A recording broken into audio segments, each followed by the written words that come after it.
Bonjour à tous et bienvenue pour cette nouvelle vidéo. La Coupe du Monde 2017, soit le tournoi de l'année, a commencé. Alors le plateau est juste exceptionnel, c'est la Coupe du Monde la plus forte qu'on ait jamais eue. Donc vous voyez, je vous mets le top 15 actuel à l'écran. Et bien ils sont tous là sauf Topalov, le 15e. Voilà, donc les 14 meilleurs joueurs du monde au Hello sont là, y compris Magnus Carlsen, le champion du monde, qui a affronté au premier tour le joueur le moins bien classé. Alors vous avez la salle de jeu ici, donc grande salle de jeu évidemment parce qu'il y a 128 joueurs. Donc Magnus Carlsen qui a joué contre un joueur du Nigeria à la première ronde, qui a gagné assez facilement les deux parties malgré une bonne opposition de son adversaire. Et puis on verra ce qui est arrivé tout de suite à Amin Bassem, le numéro 1 égyptien, qui était sur le point de franchir les 2700 Elo. Et on y va tout de suite avec, donc j'ai 5 exemples pour vous, mais ça va être assez rapide. Il y en a 3, c'est des diagrammes, et d'ailleurs vous pourrez vous exercer à les trouver. Et puis il y en a 2, c'est des parties, mais on ne va pas les analyser en détail. À noter qu'il y a eu plusieurs bonnes choses au niveau de cette Coupe du Monde, et il y a déjà eu 2 très bonnes vidéos de Kevin sur sa chaîne Blitzstream, donc je vous invite à aller les voir. Il a parlé par exemple de Elianov, Kotlen Darman, Elianov qui avait fait un parcours exceptionnel il y a 2 ans et qui a été sorti au premier tour par ce joueur américain, notamment la première partie c'était incroyable, il était totalement gagnant et il a perdu d'une manière assez folle. Il n'a pas réussi à revenir dans la deuxième. Sinon je vous invite à aller voir le sacrifice de Radjabov, la partie d'Anand de retour, plutôt la partie du jeune malaisien qui a joué contre Anand au match retour hier, qui a failli égaliser avec les Noirs avec un très beau coup. Et puis bien la partie de Maxime Bachel-Grave. Les Français sont là dans cette Coupe du Monde, Maxime Bachel-Grave, Étienne Bacrot, Laurent Fraissinet. Maxime Bachel-Grave qui s'est qualifié, et je vous invite à aller voir l'analyse de sa partie sur la chaîne Blitzstream. Voilà, Ouyi Fan aussi s'est qualifié pour le deuxième tour par exemple. Et bon, je vais pas donner tous les résultats, on va se concentrer sur nos diagrammes. Alors on part tout de suite avec, alors l'entête on va la mettre, hop. Voilà, vous voyez comme ça au moins le nom des joueurs. Tac, là on est bon. Et alors c'était fou parce que Amin Bassem, donc, dont j'ai parlé, le joueur égyptien, qui, je vous remets sa photo, voilà, avait fait nul contre un joueur hongrois très solide, Victor Erdos. La première partie a joué une magnifique partie avec les Noirs, une Est-Indienne. Très très bien mené sa barque. Et donc il arrive dans cette finale, il a les Noirs, il a 2 pions de plus, donc les pions descendent. Hein. Et juste sa finale est complètement gagnante. Et alors les Blancs vont jouer tour à 8. Et là il va jouer A3 en se disant coup malin, si tu prends enfilade et je te pique ta tour. Et donc si vous voulez comprendre pourquoi ce coup n'est pas malin, je vous invite à mettre la pause et à chercher. Alors c'est un thème tactique de finale très connu. Smyslov, le jeune Smyslov, s'était fait avoir par son thème tactique. Bon, il avait à peu près 13-14 ans, si je ne m'abuse. Et voilà, donc les Blancs ont pris dans la partie. Erdos s'est jeté sur ce pion et connaissait cette idée. Et puis après tour H3, échec enfilade, malheureusement. Si on prend la tour, c'est un patt très élégant, au plein milieu de l'échiquier. C'est vrai qu'on voit plus souvent des patts avec le roi sur le bord, qui a moins de cases de fuite. Mais là, il est plein centre. Et malgré ses 8 cases potentielles, il n'en a aucune. Donc partie nulle malheureusement pour Amin Bassem, qui doit aller au départage contre Victor Erdos. On enchaîne avec Vitugov Kulaots. Kulaots, c'est un fort joueur estonien si je ne m'abuse. Vitugov, bon, un des meilleurs grands maîtres du monde, joueur russe, qui est tombé dans cette finale avec 5 pions contre 4. Et alors regardez ça, alors c'est très technique parce que le pion de plus il est ici, et pour avancer c'est assez dur.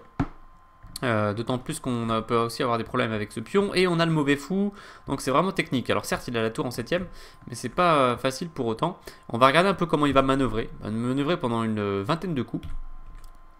Donc il est très actif avec sa dame et sa tour. Malheureusement c'est très dur de passer. Voilà, les Noirs qui surveillent la rupture des 5, du coup que faire, ben, c'est dur. Les Noirs qui attendent. Le roi qui tente quelque chose, mais finalement il se dit que c'est un peu dangereux. Il rentre, le roi blanc. Bon, les blancs sont bien, mais que faire? Comment percer? C'est ça les échecs, hein. On a un avantage, mais comment on va gagner? Et alors ici, bien sûr, les joueurs commencent sans doute à manquer un peu de temps. Les noirs vont prendre une décision très surprenante, ils vont jouer tour 4. Ils disent que c'est pas mal de mettre de la pression ici pour que cette tour soit un peu paralysée, ou peut-être ils veulent placer un tour F4 et contre-attaquer. Toujours est-il que c'était vraiment pas la meilleure idée qu'ils ont eue, parce qu'il y a eu fou D2. Et où va cette tour? Coincé, voilà, fou D2, tour coincé. Donc fou H8, tour D8 échec, roi H7, fou E3, et la tour ne peut plus jamais ressortir. Alors il a tenté de la libérer avec son pion F, mais après, quasiment passant, fou prend. Tour F8 attaque le fou, fou revient, dame F7, il se permet même d'échanger les dames car il a une petite idée derrière la tête, on va voir laquelle. Bien sûr, le fou ne peut pas prendre la tour, il est cloué. Échange des dames, le roi attaque la tour, on pourrait se dire que peut-être on va réussir à sortir la tour dans la foulée avec le coup E5. Et il n'en est rien, vous pouvez mettre la pause pour chercher le coup final des blancs. Et bien sûr, sacrifice de la tour sur le fou, roi prend, roi F3, la tour est coincée et elle va devoir se sacrifier sur le fou, mais après roi prend, on va jouer F4 et on va gagner facilement la finale de pion avec un pion de plus. Voilà pour cette petite combinaison, mini combinaison, et surtout les noirs qui se sont un peu suicidés en mettant leur tour à un endroit comme ça. Les tours détestent les endroits trop étroits, elles ont besoin d'espace. On enchaîne avec Wang Gao, très fort grand maître chinois qui jouait contre Sangupta, un grand maître indien. Et alors c'est intéressant, les noirs viennent de proposer un échange de tours par tour 7. Les blancs refusent par tour D5. Ils ont plus d'espace, les blancs, on voit qu'ils dominent plus avec leurs pièces. Les noirs sont serrés, hein, ils ont leurs pièces sur 3 rangées. Et ils refusent l'échange, bien joué, et ça va lui rapporter la victoire assez rapidement. Puisque les noirs se sont dit, bon bah on va doubler les tours, nous aussi sur une colonne ouverte, hein, comme les blancs. Sauf que ici, les blancs jouent et gagnent. Vous pouvez mettre la pause pour chercher comment le grand maître chinois l'a emporté. Pas évident en première vue de se dire que les blancs jouent et gagnent dans cette position qui a l'air assez solide encore côté noir. Et bien H5 attaque le fou n'a qu'une case. Et tour D8 échec, très bien joué. Cavalier prend, roi E7, tour H8. Et ce pauvre fou est coincé en H7. Voilà, c'est un thème assez rare, hein. C'est pas tous les jours qu'on peut voir un fou coincé comme ça. C'est aussi pour ça que je voulais vous montrer cette partie. Donc tour C5, alors les noirs se vengent sur le pion H5, mais malheureusement, tour prend G7. Les blancs reviennent et dominent, voilà, ils prennent le pion. Et bien sûr, avec cavalier, fou et pion contre une seule tour, c'est un gain facile pour les blancs. Elle a gagné en quelques coups. Cavalier F5. Et puis, il va gagner le pion H et les noirs ont préféré s'arrêter là. Voilà, donc Wang Gao qui remporte cette partie. Et on va conclure avec deux parties. On va les voir en entier, mais de manière très rapide. Parce qu'elles sont plutôt longues, mais elles sont vraiment sympathiques. Donc c'est les Quang Lim qu'on avait eu l'occasion de voir au tournoi Rapid et Blitz de la Sinquefield Cup. Vous avez montré d'ailleurs un tour de magie qu'il avait fait contre Caruana, la première ronde des Rapides. Vous pouvez le revoir dans mes vidéos. Le titre de la vidéo c'est 3 tours de magie. Les Quang Lim qui a ouvert par D4, qui jouait contre un grand maître russe Kounin. On va pas étudier la partie, on va juste montrer que les Quang Lim est très offensif ici. Il a déjà pris en E6 avec son pion, il a 2 cavaliers sur la 5e rangée. Il y va, les noirs qui sont pas en reste puisqu'ils ont envoyé quand même les pions de leur roc également. Cavalier prend, pion prend, A6 attaque le cavalier. Et alors regardez ici, à partir de là, les Quang Lim va nous montrer quand même une très belle partie, un très bel enchaînement. On aurait pu se dire qu'il allait ramener son cavalier. Il n'en est rien. Bon, il faut dire que s'il fait cavalier D4, KC3, ça va lui poser des problèmes. Mais il avait déjà, bien sûr, sans doute anticipé cette possibilité du coup A6, qui est très naturel. Et il a joué D6. Bam! Rien à faire du cavalier à l'attaque. Alors, bien sûr, menace une fourchette avec E7. Donc, les noirs prennent ce pion. Celui-là, ils auraient pu peut-être prendre l'autre également. Alors, on va pas analyser les coups. Hein. Mais voilà, cavalier prend C7. Attaque la tour et menace la fourchette. Cavalier C3, c'était le coup que les noirs, quand même un grand maître de 1550, bien sûr, a prévu le coup cavalier C7. Et ici, il contre-attaque sur la dame et sur le fou. Donc ça chauffe tactiquement dans cette position. Et alors là, les Quang Lim, qui lui aussi sans doute avait prévu ce coup à l'avance. Hein, c'est beaucoup d'anticipation, évidemment. Toutes ces séquences de tactique, il faut les prévoir avant, pas une fois qu'elles sont là. Eh bien, il a sacrifié sa dame avec fou prend B7. Génial, cavalier prend. Alors qu'on aurait pu peut-être s'attendre à la capture de la tour. Non, il fait tour prend cavalier et il s'accroche à son magnifique pion passé à 2 cases de dame. Les noirs sauvent leur tour. Fou prend à 6, il ramasse tout ce qu'il trouve. Alors il joue avec quoi? Il joue avec 2 pièces contre une dame. Mais déjà, c'est 2 pièces et 2 pions. Donc le compte y est déjà presque matériellement. Et on va voir ce qui va se passer. Donc B5, fou prend B5, merci pour ton pion. Tour B6 pour se débarrasser de ce pion, qui est quand même très menaçant. Petit roc, les noirs prennent ce pion. Et les blancs placent le coup cavalier prend E6 fourchette. Bien joué. Les noirs préfèrent tomber dans une finale où ils espèrent avoir quelque chose de nul en faisant tour prend D1, cavalier prend, tour prend. Ils ont une qualité de moins pour 3 pions. Voilà, bon, ils espèrent en récupérer au moins 1 pour espérer survivre. F4, bon, ici c'est vrai qu'on aurait pu s'attendre quand même à tour A8, mais ça ressemblait peut-être à la partie. On imagine qu'après fou prend F5, tour prend. Suivi de B5, le fou va revenir protéger ce pion et ça va ressembler énormément à la partie. Il y a eu F4. Yep. Bon, que faire? De toute façon, avec les noirs, probablement la finale est perdante dans tous les cas. On va juste montrer comment il a converti sa finale. C'était assez technique, puisque ça lui a pris tout de même une trentaine de coups pour convertir cette finale. On a 2 pions pour la qualité. C'est pas si simple. Donc, les noirs s'accrochent. Mais les blancs vont manœuvrer. Voilà, ils n'arrivent pas à passer. Il faut s'infiltrer avec le roi. Échec, voilà, un des coups clés pour réussir à s'infiltrer. Si le roi noir va à droite, on fait roi C6, on accompagne le pion, donc il va à gauche. Puis le roi va s'infiltrer de l'autre côté. Très bien joué, on revient défendre le pion passé, bien sûr. Et on s'infiltre. Voilà, la tour revient défendre son pion. Les noirs s'accrochent. Hein. Mais interception par le fou et on va prendre le pion. Il prend. Alors attention, bien sûr, quand on se retrouve comme ça avec le roi sur le bord, il peut y avoir des réseaux de maths. Il faut être très vigilant, c'est très dangereux. Mais le joueur vietnamien, qui je pense vit maintenant aux États-Unis, parce qu'il a fait ses études là-bas, est vigilant, il a tout prévu, il a vu qu'il n'allait pas avoir de problème. Il envoie son pion B comme une diversion. Il va le perdre, mais c'est pas grave. Il a le pion H qui est très très fort ici, accompagné par le fou et le roi. Et même ici, alors qu'il aurait pu prendre éventuellement le pion en F4, il a préféré accompagner son pion H.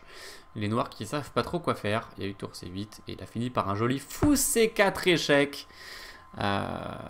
Et donc la tour, bien sûr, on ne peut pas prendre, sinon une dame arrive et après roi bouge, fou G8, interception classique. On l'a fait aussi souvent avec le cavalier.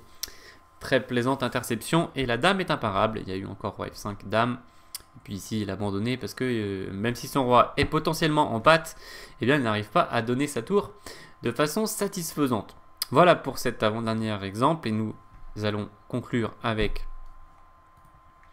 Sethuraman, fort grand maître indien, de 1618, qui a sorti Ponomaryov et de très très belle façon.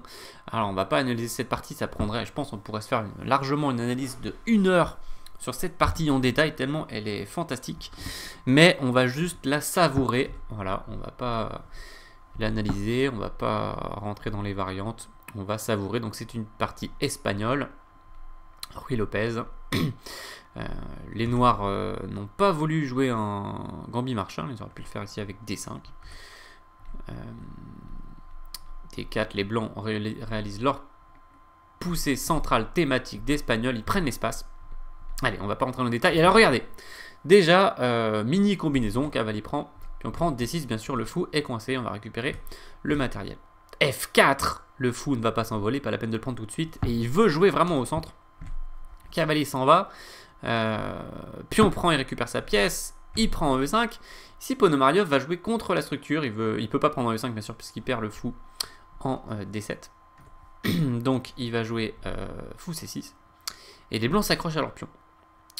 Un pion de plus pour les blancs, mais bon, la structure quand même, c'est des pions doublés isolés, pas forcément très impressionné. Fou E8, ok, on regarde la partie, il protège son pion E5. Il met une tour sur la colonne ouverte. Et là, allez, je vous invite à mettre la pause pour trouver le coup de Sethuraman. Parce que c'est quand même un grand classique. Donc le point d'appui, voilà, on utilise ces pions doublés isolés pour un point d'appui pour la tour. Évidemment, si les noirs prennent, on prend et ça fait fourchette.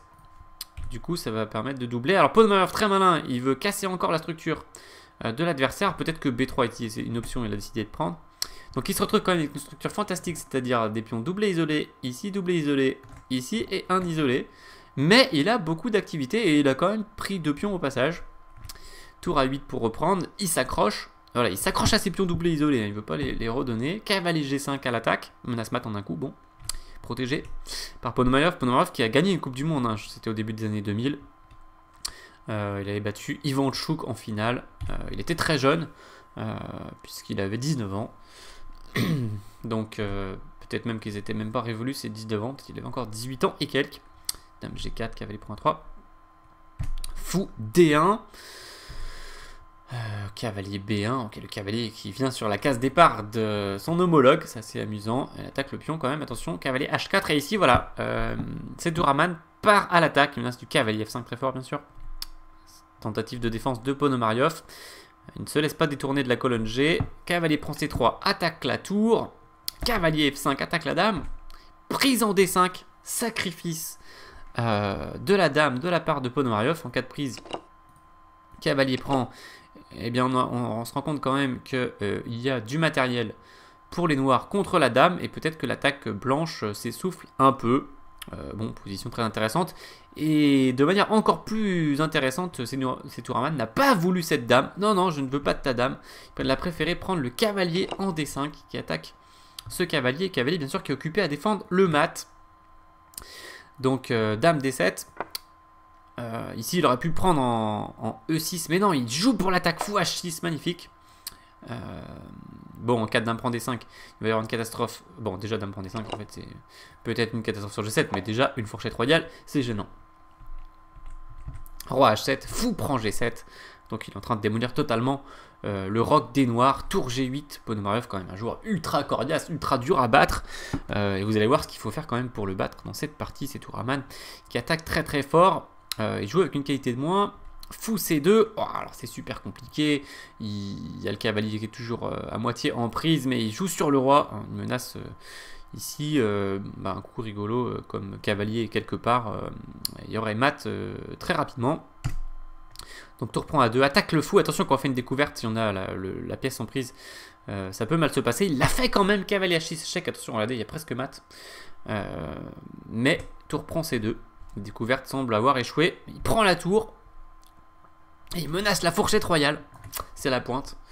Les noirs n'ont pas le temps par exemple de faire cavalier prend fou. Parce qu'il y aurait fourchette royale qui arrive sur eux. Roi prend du coup. Il n'y a pas forcément de découverte incroyable. Fou échec. Roi bouge. Il n'y a pas de mat. Et il fait une double attaque pour piquer la tour. La partie est juste assez fantastique. Hein. Roi H6. Dame 3 échec. Il manœuvre un peu pour gagner du temps. Il prend cette tour. Les noirs finalement, hein, après un enchaînement d'une dizaine de coups, prennent ce pion en D5. Et alors on peut un peu respirer après ces enchaînements tactiques assez fous et se rendre compte que les noirs sont pas si mal. Ils ont 2 pions passés liés et ils ont un pion pour la qualité. Donc pas clair. Tour D1. Échec. Alors c'est Setouraman qui bien sûr garde sa dame pour jouer sur l'attaque.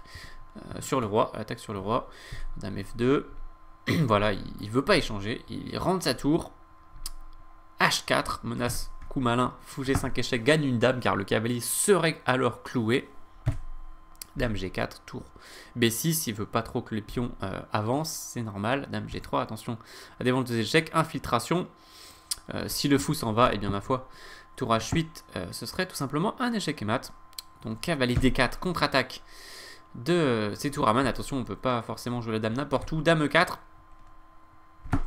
dame G8 protège le fou, échec, échec, échec par le fou, et coup final dame A8 très élégant géométriquement puisqu'il s'éloigne du centre au maximum, mais il vient bien sûr taper sur le fou cloué et Ponomarev abandonne, magnifique victoire de Setouraman.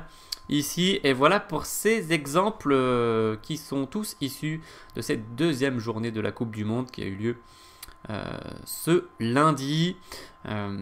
Aujourd'hui, c'est les départages. Ça a commencé à 13 h et je vous invite à aller les voir en direct sur la chaîne Blitzstream que je vous mets en lien dans la description.